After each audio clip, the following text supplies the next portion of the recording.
Buenas noches con Miguel Noche, esto es Conclusiones Irresolubles. Conclusiones Irresolubles con Miguel Noche.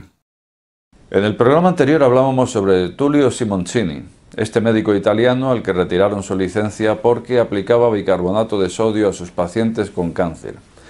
A partir de aquí, pues sabía yo que me iba a quedar muchas cosas en el tintero con este tipo de temáticas. Y luego he visto los comentarios que me habéis dejado, tanto la cantidad de comentarios como el contenido también de estos. Y en algunos de ellos he podido ver cierto entusiasmo con esta sustancia, el bicarbonato de sodio. Y he pensado que a lo mejor después del entusiasmo podría venir la euforia, y después de la euforia, pues, ¿por qué no? El llegar a probar con nosotros mismos esta sustancia. Entonces, el programa de hoy viene a ser una segunda parte del anterior, o lo que es lo mismo, nos centraremos un poco en el bicarbonato y lo que vendría siendo lo que ocurre dentro del organismo cuando tomamos esta sustancia. En principio, ¿por qué puede estar tan de moda ahora lo del agua con limón por la mañana, el bicarbonato, las dietas alcalinas? Quizá porque nos hemos concienciado de lo que descubriera Otto Warburg allá por 1931, creo que fue. Y lo que vino a descubrir fue que el entorno de un tumor pues venía siendo ácido y anaeróbico.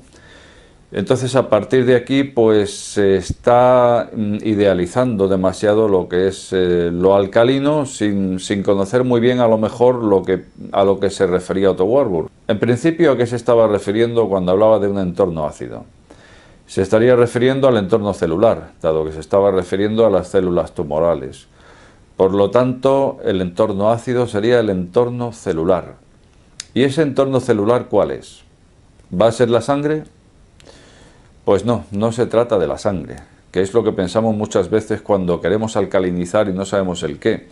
Se estaría refiriendo al líquido intersticial, que es donde flotan las células en todo nuestro cuerpo.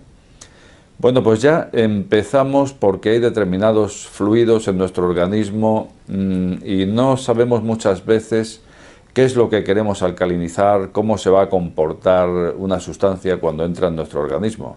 Primeramente, cuando tomamos bicarbonato lo hacemos de forma oral, por lo tanto acabará en el estómago. Y una vez llega al estómago, pues ahí ya se junta con el ácido clorhídrico, en fin, se viene casi a neutralizar con el pH que hay en el estómago. Y lo que a partir de ahí salga, pues a lo mejor tiene bien poco de alcalino, o a lo mejor sí, no lo sé. Pero en cualquier caso, ¿es tan bueno el bicarbonato de sodio en el cuerpo? Pues no es que sea bueno, es que es imprescindible. Y es imprescindible porque el propio organismo ya tiene unos buffers que vienen siendo unos sistemas de amortiguación para precisamente luchar contra la acidosis y contra la alcalosis. pH ácido o pH alcalino. ¿Y esto por qué? Pues porque la sangre nos da muy poquita tolerancia en su pH. El pH de la sangre anda en torno a 7,365, aproximadamente 7,3, 7,4. Esta es el fino ancho de banda que nos deja la propia biología de nuestro cuerpo para estar vivos o muertos. Es decir, cuando vas por la calle, cualquier persona que veas, ten la seguridad de que su pH en la sangre no va a estar ni en 7,6 ni en 7,5, porque estaría muerto. O sea que la tolerancia que nos da nuestro organismo es, como digo, estrechísima. Entonces, para conseguir esto, desde luego el cuerpo lo tiene que hacer de alguna forma, y lo hace a través de esos buffers que digo. El buffer es una disolución tanto ácida como alcalina, y entonces allá donde precisa, pues envía esa disolución. Por lo tanto, cuando va a luchar con una acidosis, lo hace precisamente con bicarbonato, porque precisamente hay varios órganos en nuestro cuerpo que segregan bicarbonato. Por ejemplo, los riñones. Los riñones segregan alrededor de 250 gramos al día de bicarbonato, y eso viene siendo 1/4 de kilo. Por lo tanto, ya nos encontramos aquí la primera razón para pensar un poco.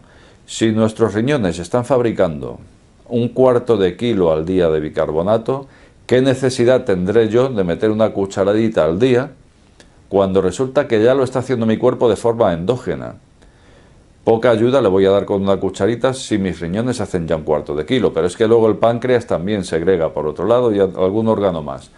Por lo tanto, aquí creo yo que ya nos está diciendo algo nuestro propio organismo, ¿verdad? Si él ya lo fabrica y en esas cantidades, Deberíamos pensar esto para tomarlo. Y ahora vayamos a qué ocurre si lo tomo. ¿Es realmente inocuo o podrían ocurrir cosas en mi organismo? Lo primero es recordarte que estamos hablando de bicarbonato de sodio. De sodio. Recordemos que la sal, pues tratamos de huir de ella, de la sal refinada de mesa, porque precisamente contiene un 99 con mucho por ciento de cloruro de sodio. Al final es sodio, lo único que nos queda en esa sal de mesa, que de sal tiene poco, por cierto. Bueno, pues el bicarbonato le ocurre lo mismo, que una cucharadita nos está aportando 1000 miligramos, lo que es lo mismo 1 gramo de sodio aproximadamente al organismo. Así que si por un lado huimos del sodio, por otro nos refugiamos en él. Tampoco tendría mucho sentido. Bueno, pues esto en el caso de que nos preocupe la hipertensión o que tengas hipertensión o que hayas visto que precisamente a ti sí te afecta comer con sal, bueno, pues no estaría muy lejos el efecto del bicarbonato de sodio. Bueno, pues por un lado ya tenemos esto, que estamos ingiriendo sodio en el organismo.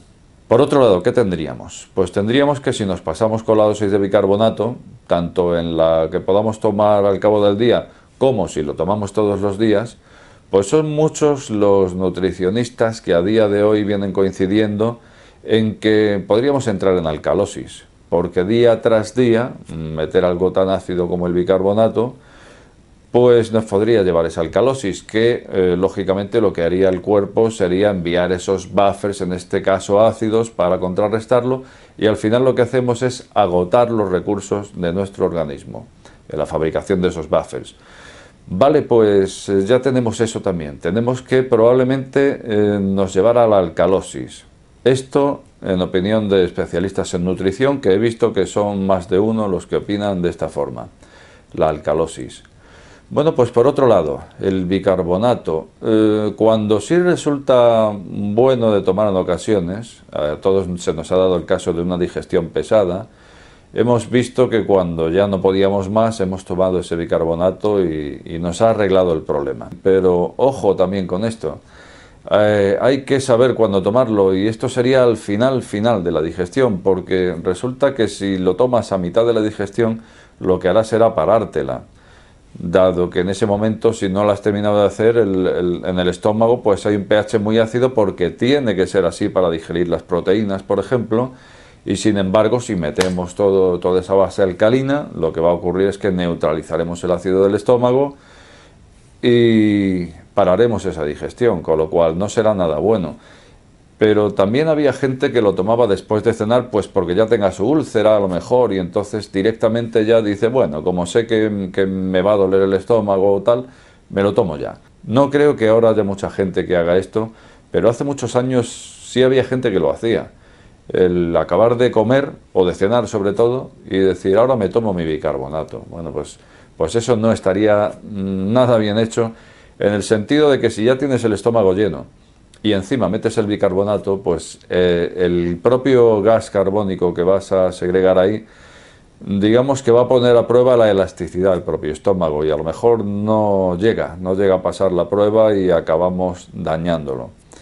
Por lo tanto, para una digestión, lo suyo sería cuando, bueno, pues vemos que a lo mejor estamos intentando dormir y nos damos cuenta de que tenemos el estómago lleno, y dices, pero si hace 4 horas que he cenado, 3, 4 horas, y todavía no he hecho la digestión. Bueno, pues ahí es cuando podría ser que nos viniera bien, precisamente porque lo que hace el estómago es agregar bicarbonato al final de la digestión. Cuando ya está hecha y todo ese quimo que ha pasado a ser kilo está listo para pasar al intestino, en ese momento está demasiado ácido, y recordemos que el estómago está protegido para soportar el pH tan ácido, pero el intestino no está preparado para esto. Entonces, cuando la digestión está terminada, el estómago segrega bicarbonato, precisamente para bajar esa acidez, o mejor dicho, subir ese pH. Vale, pues a partir de ahí se abre el píloro y sale el intestino delgado. Pero hay ocasiones en las que a lo mejor se han agotado los recursos, no queda bicarbonato para eso, lo ha añadido pero no ha sido suficiente y sigue estando demasiado ácido. Bueno, pues ahí estaríamos haciendo lo que hace el propio estómago, que es añadir bicarbonato. Pero estamos hablando de casos puntuales, casos en los que decimos, vaya, 3, 4 horas y esto sigue aquí. Bueno, pues puede ser por algo de esto. Bueno, pues visto todo lo anterior ya solo nos queda un último matiz, y es que cada vez son más las voces que dicen que en la fabricación del bicarbonato se emplea el aluminio. Cuando se le pregunta a los fabricantes suelen callar, no suelen dar una respuesta a esto, y la verdad, si tú no empleas aluminio, pues con decir no, la cosa estaría resuelta. Por lo tanto, es más que sospechoso que el bicarbonato contenga aluminio, y no hay que olvidar que es una sustancia nada bueno, así como cualquier exceso de metales en el organismo, ¿no? Entonces, hay que eliminar los metales, concretamente el aluminio también, y no hay que olvidar tampoco que se le ha relacionado con el Alzheimer al aluminio. Por lo tanto, ahí tenemos ya un motivo para pensar, por lo menos, que no pueda ser tan inocuo el andar tomándolo a diario y a la ligera. Por último, también he visto comentarios que ponían en duda que el doctor Simoncini pues esté aplicando un tratamiento eficaz o realmente sea también un charlatán de los muchos que dicen tener remedio contra el cáncer. Y la verdad es que es muy triste todo lo que hay en torno a esta enfermedad y cómo hay personas que tratan de lucrarse en torno a esta. Es bastante triste, por lo tanto es lógico que tengamos dudas de si este doctor no será una sustancia tan fácil de conseguir como ir a un supermercado, aunque no hay que tampoco tomarlo tan a la ligera. Según nos contara Simoncini, pues parece ser que lleva más de 30 años trabajando este asunto, parece ser que hay clínicas que han tratado de aplicarlo con pautas de 1 gramo y algo más de 1 gramo por kilo de peso, y el resultado ha sido nefasto. Los pacientes acababan con problemas respiratorios, o sea que parece ser que la cosa no sería tan sencilla.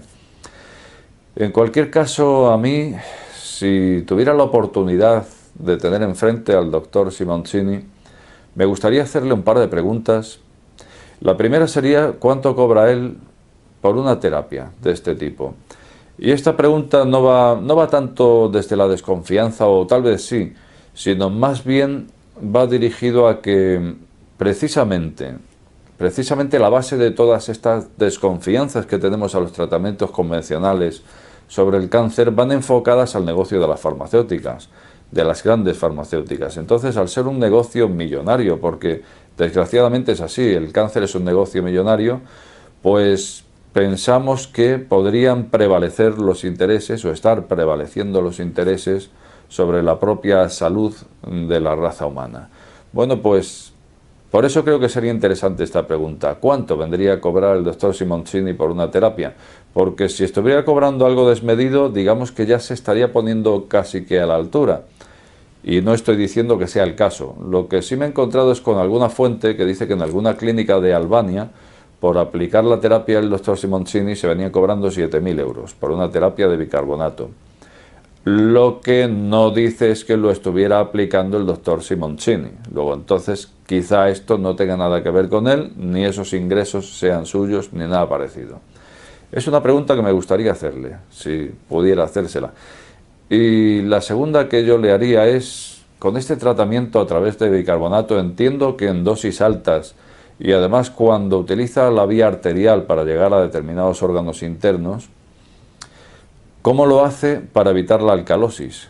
Esta sería la segunda pregunta que le haría, porque una alcalosis muy elevada podría acabar con el paciente incluso. Pues estas dos cuestiones que he dejado en el aire, digamos que pretenden también ser un llamamiento, porque no sería la primera vez que en este programa tratamos un tema, y el propio aludido pues me ha dejado un comentario luego, como era por ejemplo el caso de Andreu Bacardí con su generador, cuando hablábamos de su generador.